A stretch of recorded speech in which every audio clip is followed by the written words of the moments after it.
سردیوں کی راتیں ہیں جی، رات کا کافی زیادہ ٹائم ہو گیا، تقریباً 9 بج رہے ہیں۔ سردیوں میں راتیں بہت زیادہ لمبی ہوتی ہیں، اور دیکھیں ایک بچہ کتنے شوق سے مگن ہو کے اپنا منزل کا سپارہ سن رہا ہے، یہ دیکھیں۔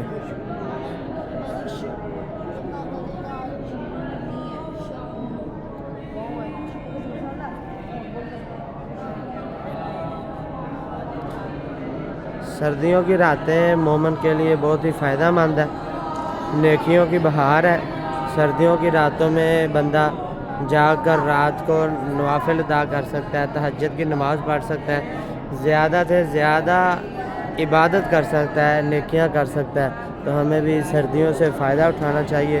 یہ دیکھیں سردیوں کی لمبی لمبی راتوں سے یہ بچے فائدہ اٹھا رہے ہیں، اپنی منزلوں کو پکا کر رہے ہیں۔ تو آپ لوگ بھی رات کو اٹھیے، نرم اور گرم بستر چھوڑ کر اللہ کے حضور پیش ہو جائیے، اللہ کو یاد کیجیے، اپنی تمام تکالیف کو اللہ کے سامنے رکھیے۔ اللہ میرا اور آپ کا حامی و ناصر ہو۔